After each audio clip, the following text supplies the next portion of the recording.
This is a tale, one of many, concerning the supernatural entity called the Nightmare.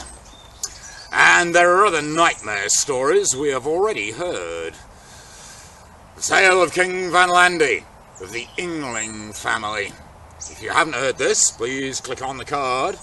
And also the tale of the man who married a nightmare. However, this story, well, it concerns the nightmare, who, as we have heard, is a female spirit who can take on the form of a great black horse. Often, when sleepers are suffocated to death during their slumbers, then it's said that the Mara has been riding them. The nightmare has come upon them during their dreams to crush the breath from their lungs and twist the heart in their chest. However, sometimes, well, it's possible for a mortal person to challenge a nightmare if they recognise them and speak aloud their true nature. Then the curse that has fallen upon that person may be lifted. And this becomes clear in this tale. Now, there was an ironmonger. This man's name was Athelwulf. And Athelwulf, he'd been journeying from one farmstead to the next, smithying, repairing all kinds of ironwork, blacksmithing whatever required. And he'd been earning a tidy living, plying his trade. And he came upon a farmstead where, as usual, people were pleased to see him.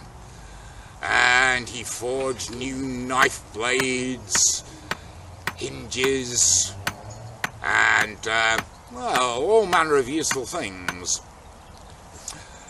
And it was at night time, and he was sat there with the daughter of the house, the owner being away at the time, and she was spinning linen.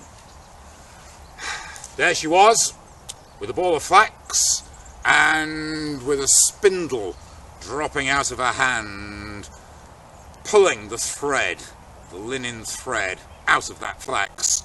It required her attention. She was used to it, of course, and was doing a fine, skillful job.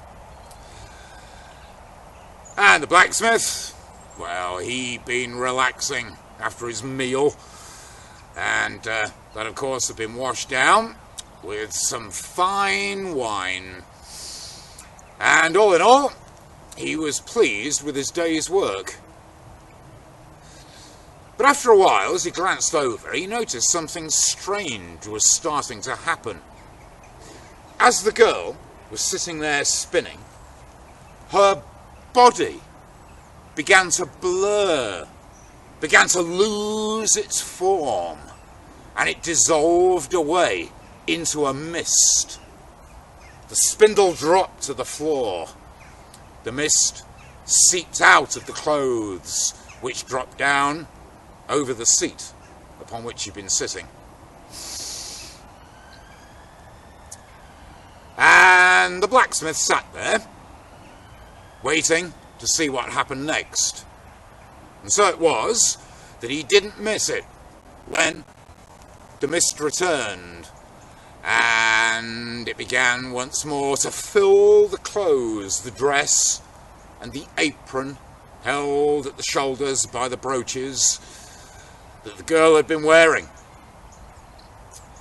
And the mist, it became flesh and bone, and a hand reached out, picked the spindle up off the floor, and at that moment, when she'd nearly resumed her human form, the smith finally spoke.